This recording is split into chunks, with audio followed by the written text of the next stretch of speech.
2025 Tamil cinema ரசிகர்கள் எல்லாருக்குமே ஒரு சோதனை காலம். பெரிய எதிர்பார்ப்புகளோட படம் எல்லாமே வந்துச்சு. ஆனால் அந்த படங்கள் ஒன்று கூட சொல்லிக்கிற மாதிரி நமக்கு அமையல. சரி, சின்ன பட்ஜெட் படங்கள் ஏதாவது நல்ல படங்கள் வந்திருக்கா அப்படின்னு கேட்டிங்கன்னா, ரொம்ப செலக்டிவான நல்ல படங்கள் அப்படின்ற மாதிரி தான் வந்திருக்கு.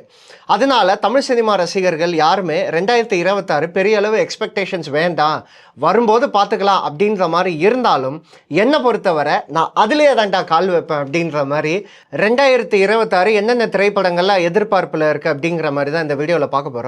அதுவும் குறிப்பாக 2026 அப்படிங்கிறது பார்ட் 2க்கான வருஷம் போல். ஏன்னா ஏகப்பட்ட பார்ட் 2 திரைப்படங்கள் வருது. பார்ட் 1 ஓடிடுச்சு, பார்ட் 2 அந்த ஃபர்னிச்சரை உடைக்குமா இல்லையா அப்படிங்கிறதே இதில் டிஸ்கஸ் பண்ண போகிறோம். அண்ட் குறிப்பாக நம்ம ரொம்ப நாளாக எதிர்பார்த்த படங்கள் எல்லாமே வந்து 2026 வந்து ஸ்கெடியூல் பண்ணியிருக்காங்க. அந்த திரைப்படம் வர்றதுக்கு வாய்ப்பு இருக்கா இல்லையா அப்படிங்கிறதையும் இதில் பார்க்க போகிறோம். வெல்கம் டு சினிமா போகன், நான் உங்கள் தேவா.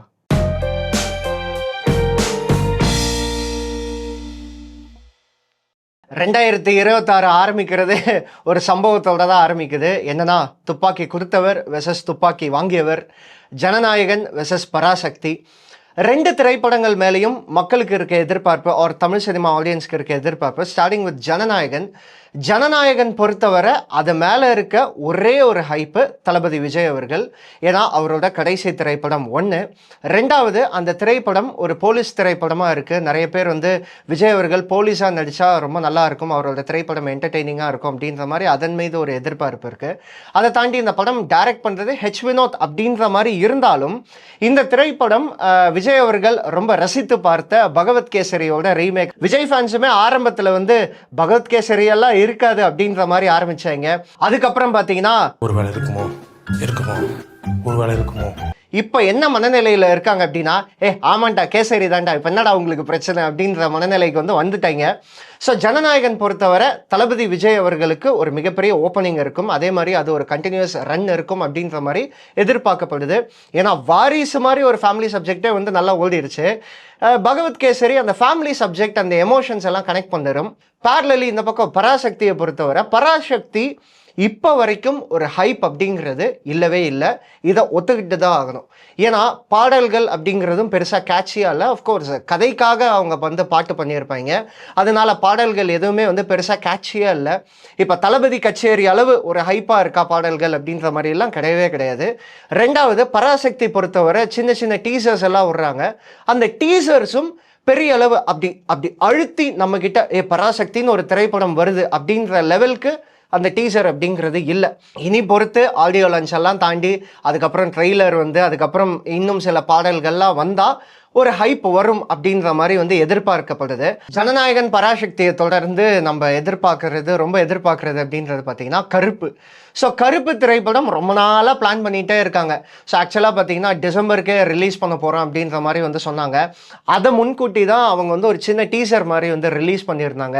ஒரு ஃபர்ஸ்ட் சிங்கிள்லாம் கூட வந்து ரிலீஸ் பண்ணியிருந்தாங்க. ஸோ டிசம்பர் தான் அவங்க எய்ம் பண்ணாங்க. பட் ஏதோ ஒரு ரீசன்னால இப்போ கருப்பு திரைப்படம் டிசம்பரையும் தாண்டி ஜான்வரியும் தாண்டி இப்போ என்ன சொல்கிறாங்க அப்படின்னா சம்மர் ஹாலிடேஸில் தான் வரப்போகுது அப்படின்ற மாதிரி வந்து சொல்கிறாங்க. ஸோ கருப்பு திரைப்படம் மேலே இருக்கிற எதிர்பார்ப்பு அப்படிங்கிறது கொஞ்சம் எதிர்பார்ப்பு கம்மியாக தான் இருந்தது. பட் அந்த டீசர் ஆகட்டும், அதில் சூர்யா அவர்களோட ஸ்க்ரீன் ப்ரெசன்ஸ் அப்படிங்கிறது ரொம்ப நல்லா இருந்தது. அதே நேரத்தில் ஆர்ஜே பாலாஜி அவர்களோட மாஸ் திரைப்படம் எந்த அளவு ஒர்க் ஆகும் அப்படிங்கிறது தெரில. ஏன்னா இதுக்கு முன்னாடி ஆர்ஜே பாலாஜி அவர்கள் டைரக்ட் பண்ண திரைப்படம் எல்லாமே பார்த்தீங்கன்னா ஒரு சட்டையர் காமெடியாக இருக்கும், ஒரு ரீமேக்காக இருக்கும், இந்த மாதிரி தான் வந்து இருந்திருக்கு. ஸோ ஒரு மாஸ் ஹீரோ அவரை வச்சு எப்படி ஒரு திரைப்படம் வந்து ஆர்ஜே பாலாஜி உருவாக்குவார் அப்படிங்கிறது இது வரைக்கும் நமக்கு தெரியாது. இது ஒரு ஃப்ரெஷ் எக்ஸ்பீரியன்ஸாகவும் நமக்கு இருக்கலாம், அல்லது ஒரு டிசப்பாயின்மெண்ட்டாகவும் இருக்கலாம். ரெண்டுமே இருக்கிறதுக்கு நிறைய வாய்ப்பு இருக்குது. ஆனால் கருப்பு திரைப்படம் ஒரு மிகப்பெரிய எதிர்பார்ப்பில் இருக்கிற திரைப்படம் தான். ஸோ விஜய், சூர்யா இவங்களோட படங்கள்லாம் வருது. இன்னொரு தலை அவரோட படம் என்ன ஆச்சுன்னே தெரில. படம் வருமா வராதா, இல்லை ரேசிங்லேயே இருக்க போகிறாரு அப்படிங்கிறது தெரில. ஸோ 2026 அஜித் அவர்கள்கிட்டேருந்து திரைப்படம் வருவது அப்படிங்கிறது கொஞ்சம் கஷ்டம்தான் அப்படின்றது என்னோட ஒப்பீனியன். அப்படியே வந்தாலும் அதை டைரக்ட் பண்ண போகிறதும் ஆதிக் ரவிச்சந்திரன் அப்படிங்கிறத மைண்டில் வச்சுக்கோங்க. அதை வேற ஞாபகப்படுத்திட்டீங்க. நெஞ்சமெல்லாம் பொண்ணு அறக்கு தம்பி. ஸோ இங்கே விஜய் சூர்யா ரெண்டு பேருக்கும் ஒரு திரைப்படங்கள் எதிர்பார்த்துட்டே இருக்கும்போது பெரிய தலைகள் விச் இஸ் ரஜினிகாந்த் அவர்களோட திரைப்படம் ரொம்ப எதிர்பார்க்கப்படுறது என்ன அப்படின்றது பார்த்தீங்கன்னா ஜெயிலர் 2. அதுதான் ஒரு மிகப்பெரிய ட்ரம் கார்டாகவே இருக்குது. ஏன்னா ஜெயிலர் 2 திரைப்படம் ஒரு மிகப்பெரிய எதிர்பார்ப்போடு எல்லாருமே இருக்காங்க. ஏன்னா அதில் மல்டிபிள் ஸ்டார் காஸ்ட் அப்படிங்கிறது நிறையா லாங்குவேஜ் ஆஃப் ஸ்டார்ஸ் வந்து வந்திருக்காங்க அப்படின்ற மாதிரி ஒரு ரூமர்ஸ் வந்து வருது. நிறைய பேர் ஜெயிலர் 2க்கு வந்து தியரிஸ் வந்து எழுதிட்டு இருக்காங்க. எப்படி எல்சியூக்கு தியரி எழுந்தாங்க தெரியுமா, அந்த மாதிரி ஜெயிலர் 2க்கு எழுதியிருந்தாங்க. அதில் ஒரு இன்ட்ரெஸ்டிங்கான தியரி என்னன்னா, ரம்யா கிருஷ்ணன் தான் இதில் வந்து வில்லியா. ஏன்னா அவங்களோட பையனை வந்து ரஜினி சார் தானே வந்து கொல்லுவார் ஜெயிலர் கிளைமேக்ஸில். அதனால் பழி வாங்குறதுக்காக ரம்யா கிருஷ்ணனும் அவங்களோட மருமகளும் சேர்ந்து ரஜினியை வந்து போட்டு தள்ளுற மாதிரி வில்லத்தனம் பண்ணுற மாதிரி ஒரு தியரி ஒருத்தர் எழுதியிருந்தான். எல்சியூவே பரவாயில்ல, இந்த தியரி எல்லாம் படிக்கிறதுக்கே பயங்கரமாக இருக்குது. ஸோ இந்த மாதிரி ஒரு எதிர்பார்ப்பில் இருக்குது. நேற்று ஒரு புதுசாக ஒரு ரூமர் வந்திருக்கு. என்னென்னா எஸ்ஆர்கே அவர்கள் வந்து இந்த படத்தில் ஒரு கேமியோ பண்ணுறாரு அப்படின்ட்டு. இந்த மாதிரி ஏகப்பட்ட ரூமர்ஸ் அண்ட் ஏகப்பட்ட எக்ஸ்பெக்டேஷன்ஸ். ஸோ ஜெயிலர் 2 ஒரு மிகப்பெரிய ட்ரம் கார்டாக தமிழ் சினிமாவுக்கு 2026 இருக்கும். ஸோ என்னை பொறுத்தவரை நான் ஜெயிலருக்கு கொஞ்சம் எக்ஸ்பெக்டேஷன்ஸ் அப்படிங்கிறது வந்து கம்மியாக தான் வச்சுருக்கேன். ஏன் அப்படின்னா ஜெயிலர் அப்படிங்கிறது ஒரு ஒன் டைம் மேஜிக். எப்படி பாஷா வந்து ஒரு ஒன் டைம் மேஜிக் தானே, அதுக்கப்புறம் பாஷாவோட 100 மடங்கு எடுக்கிறேன், பாஷாவோட 1000 மடங்கு எடுக்கிறேன் அப்படின்ட்டு அடி வாங்கினது தான் மிச்சம். என் கூலியே அப்படி தானே வந்து சொன்னாங்க. ஸோ பாஷா எப்படி ஒரு ஒன் டைம் மேஜிக்கோ ஜெயிலரும் ஒரு ஒன் டைம் மேஜிக் தான். அது ஒரு தடவை தான் ஸ்பார்க் ஆகும். ஒருவேளை ஒரு நல்ல கதைக்களத்தோட இன்ட்ரெஸ்டிங்கான எலிமெண்ட்ஸ் வச்சு ஒரு ப்ராப்பரான ஸ்க்ரீன் பிளே பண்ணார் அப்படின்னா ஜெயிலர் 2வும் கிளிக் ஆகிறதுக்கு வாய்ப்பு இருக்குது. ஆனால் ரஜினி சார் வந்து முன்னாடி சொல்லியிருக்காரு, நான் பார்ட் 2 ஸ்கிரிப்ட் வந்து பெருசாக பண்ண மாட்டேன் அப்படின்ட்டு. ஆனால் இப்போது ஜெயிலர் 2 அப்படிங்கிறது வந்து இறங்கியிருக்காரு அப்படின்னா அவரும் அந்த ஸ்கிரிப்டை நம்பி தான் இறங்கியிருப்பார். ஸோ பார்ப்போம் ஜெயிலர் 2 ஒரு ட்ரம் கார்டா இல்லை வழக்கம் போல் நமக்கு பேக் ஃபயரா அப்படிங்கிறது நம்ம படம் வந்து தான் தெரிஞ்சுக்கணும். ஸோ சியான் விக்ரம் அவர்கள் திரைப்படமும் இப்போது 2026 ஒரு நல்ல லைன் அப் அப்படிங்கிறது இருக்குது. ஆக்சுவலாக வீர தீர சூரனோட ஃபர்ஸ்ட் பார்ட் அப்படிங்கிறது இந்த வருஷம் தான் வந்து பிளான் பண்ணியிருந்தாங்க. ஆனால் இதுக்கு முன்னாடி வந்த செகண்ட் பார்ட் இருக்குல்ல, அது பெருசாக ஓடலை அண்டு அது ஒரு ப்ராப்பரான ரெவென்யூ கிடைக்கல அப்படிங்கிறதுக்காக இப்போது வீரதீர சூரன் அப்படிங்கிறத ஆரம்பிக்கிற மாதிரி தெரியல. ஆனால் அதை தாண்டி சியான் விக்ரம் அவர்கள் ஒரு புது டைரக்டர் விச் இஸ் போடி ராஜ்குமார் அவரோட பேர். அவரோட ஷார்ட் ஃபிலிம்ஸ் அப்படிங்கிறது நிறையா இருக்குது, யூடியூப்பில் செக் பண்ணி பாருங்கள், நல்லா இன்ட்ரெஸ்டிங்காக தான் இருக்குது. ஸோ அவரை வச்சு ஒரு திரைப்படம் அப்படிங்கிறது சியான் கிட்ட இருந்து வரப்போகுது. அது என்ன மாதிரி திரைப்படமாக வரப்போகுது அப்படிங்கிறது பொறுத்து இருந்து தான் பார்க்கணும். ஸோ அதே மாதிரி சியான் விக்ரம் பிரேம்குமார் அவரோட ஒரு திரைப்படமும் பேசிகிட்டு இருக்காங்க, விச் இஸ் வேல்ஸ் வந்து ப்ரொடியூஸ் பண்ணுற மாதிரி. ஸோ அந்த திரைப்படமும் ஒரு லைனப்பில் இருக்குது. ஆஸ் யூஷுவல் சியான் விக்ரமோட ஒரு திரைப்படம் எல்லா வருஷமும் அந்த வருஷத்தோட எக்ஸ்பெக்டேஷன் லிஸ்ட்டில் வந்து ஆட் ஆகும். என்னன்னு கண்டுபிடிங்க? அஃப்கோர்ஸ் துருவ நட்சத்திரம். ஸோ இந்த வருஷமும் துருவ நட்சத்திரம் வருமா வராதா அப்படிங்கிறது ஜிவிஎம் அவர்களுக்கு தான் தெரியும். ஏன்னா சமீபத்தில் ஒரு இன்டர்வியூவில் பார்த்தேன், ஜிவிஎம் அவர்கள் ரொம்ப கான்ஃபிடென்ட்டாக ஆல்மோஸ்ட் எல்லா பிரச்சனையும் முடிஞ்சிருச்சு, துருவ நட்சத்திரம் சீக்கிரமே நாங்கள் ரிலீஸ் பண்ணுவோம் அப்படின்ற மாதிரி வந்து சொல்லியிருந்தார். அது சொல்லி 3-4 மாதம் இருக்கும், ஆனால் இப்போ வரைக்கும் எந்த நியூஸும் இல்லை. ஸோ இந்த வருஷமாச்சும் அந்த திரைப்படம் வருமா வராதா அப்படிங்கிறத நம்ம வெயிட் பண்ணி தான் பார்க்கணும். அப்படியே இந்த பக்கம் டி அவர்களோட திரைப்படம். ஸோ தனுஷ்க்கு பார்த்தீங்கன்னா 2 படங்கள் அப்படிங்கிறது இப்போ லைனப்பில் இருக்குது. 2026 இந்த திரைப்படங்கள் வந்துடலாம் அப்படின்ற மாதிரி நிறையா சாத்தியக்கூறுகள் அப்படிங்கிறது வந்து எதிர்பார்க்கப்படுது. ஸோ ஒன்று பார்த்தீங்கன்னா விக்னேஷ் ராஜா அவரோட திரைப்படம் போர் தொழிலில் எடுத்த டைரக்டர். ஃபர்ஸ்ட் படம் ஒரு த்ரில்லர் ஒரு சஸ்பென்ஸ் அந்த மாதிரி எடுத்துட்டாரு. ஸோ இந்த திரைப்படம் கமர்ஷியலாக இருக்குமா இல்லை அவரோட ஜானர்லேயே அவர் வந்து ஸ்ட்ராங் பண்ண போகிறாரு அப்படிங்கிறத வெயிட் பண்ணி பார்க்கணும். இன்னொரு திரைப்படம் பார்த்தீங்கன்னா அமரன் திரைப்படம் எடுத்த ராஜ்குமார் பெரியசாமி. ஸோ அவரோட திரைப்படம் ஃபஸ்ட்டு திரைப்படமே சூப்பராக இருக்கும். கௌதம் கார்த்திக் அவர் நடிச்சிருப்பார், அந்த திரைப்படமும் நல்லாயிருக்கும். அமரன் ஒரு பயோபிக், அதை வந்து சூப்பராக ஹேண்டில் பண்ணிட்டாரு. ஸோ தனுஷ் திரைப்படம் எப்படி வரப்போகுது? ஸோ இந்த 2 திரைப்படங்கள் தான் டி அவர்கள்கிட்ட இருக்குது. அப்படி இந்த பக்கம் எஸ்டிஆரோட அரசன் ஒரு மிகப்பெரிய எதிர்பார்ப்பில் இருக்குது. ஸோ அரசன் திரைப்படம் 2026 வருமா வராதா அப்படிங்கிறது சிம்பு வெற்றிமாறன் அவங்க எடுக்கிற முடிவு தான். ஆனால் இதை தாண்டி கலைப்புலி தானு அவர் தான் ப்ரொடியூசர் அப்படிங்கிறதுனால சொன்ன டைமுக்குள்ளே முடிச்சிருவார். ஏன்னா இவங்களுக்கு ஒரு கிரெடிபிலிட்டி இருக்கிற மாதிரி கலைப்புலி தானு அவர்கள் மேலே ஒரு கிரெடிபிலிட்டி இருக்கும்ல, சொன்ன டைமுக்குள்ளே படத்தை முடிச்சு ரிலீஸ் பண்ணிட்டுவார் அப்படின்ட்டு. அதனால அரசன் திரைப்படம் 2026 வரும் அப்படிங்கிற ஒரு கான்ஃபிடென்ஸ் எனக்கு இருக்குது. அதே மாதிரி எஸ்டிஆர் அவர்களுக்கு இன்னொரு திரைப்படம் என்ன அப்படின்றது பார்த்தீங்கன்னா அஸ்வத் மாரிமுத்து அவரோட திரைப்படம். ஒரு ஃபேன் பாயா என்ன பண்ண போகிறாரு அப்படிங்கிறத நம்ம வெயிட் பண்ணி தான் பார்க்கணும். பேச்சு வாக்கில் இன்னொரு பெரிய தலையை விட்டம் பாருங்க, உலகநாயகன். ஸோ அவரோட திரைப்படம் இந்த வருஷம் ஏதாவது இருக்கா அப்படின்றது பார்த்தீங்கன்னா ஒரு மிகப்பெரிய எதிர்பார்ப்போட ஒரு திரைப்படம் இருக்குது, இந்தியன் 3. போய் பார்க்குறீங்களா?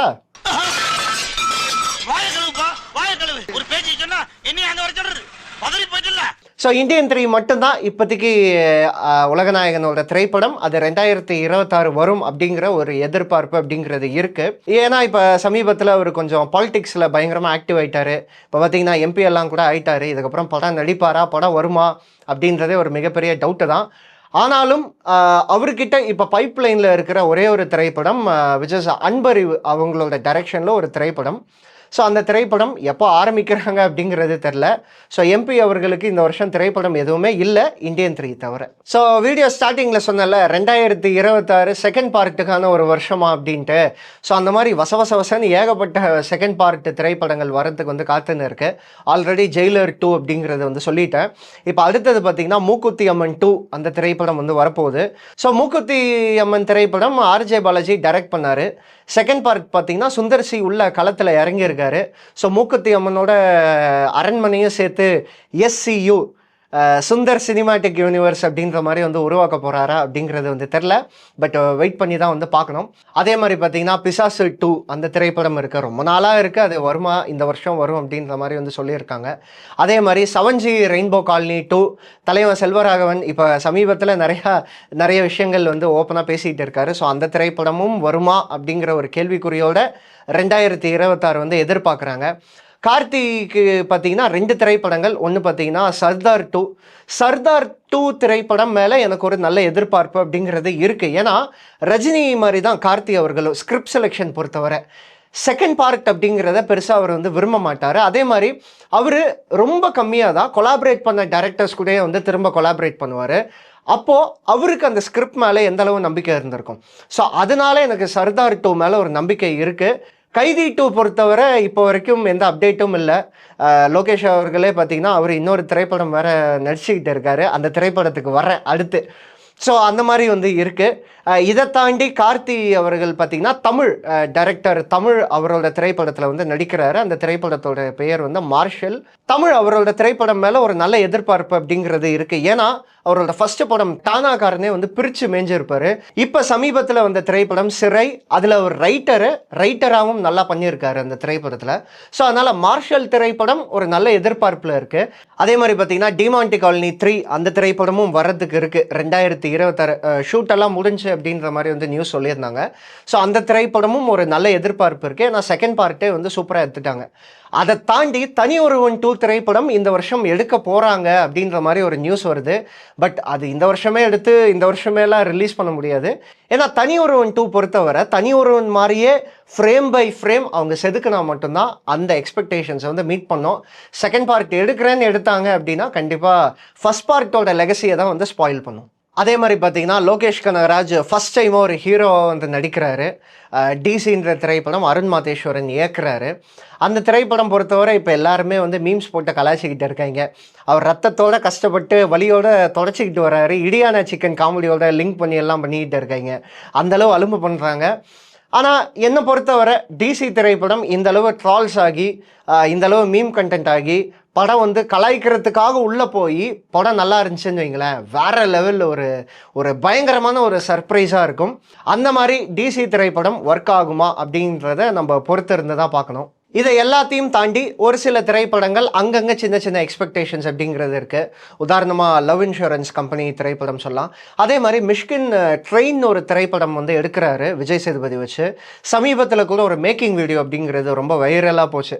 ஸோ அவரே வந்து கேமரா ஹேண்டில் பண்ணி எல்லாமே வந்து பண்ணியிருந்தார். ஸோ அது பயங்கர வைரலாச்சு. ஸோ ட்ரெயின் திரைப்படமும் ஒரு நல்ல எதிர்பார்ப்பு இருக்குது. ஸோ இது எல்லாத்தையும் தாண்டி ராம் அவர்களோட 7 கடல் 7 மலை திரைப்படம் இப்போ ஃபெஸ்டிவல் எல்லாத்துலேயும் சுற்றிருச்சு. அந்த திரைப்படம் இப்போ சூன் நம்ம தமிழ் தியேட்டர்ஸில் வந்து ரிலீஸ் ஆக போகுது அப்படின்ற மாதிரி சொல்லியிருந்தாங்க. ஸோ அந்த படம் மேலே எனக்கு ஒரு நல்ல எதிர்பார்ப்பு அப்படிங்கிறது இருக்குது. ஏன்னா ராம் திரைப்படம் ஒரு மாதிரி எலகண்ட்டாக ஒரு மாதிரி நல்லா இருக்கும் அந்த திரைப்படம். ஸோ 7 கடல் 7 மலை அந்த டீசர் ஆகட்டும், அதில் ரிலீஸ் ஆன பாடல்கள் ஆகட்டும் எல்லாமே சூப்பராக இருக்குது.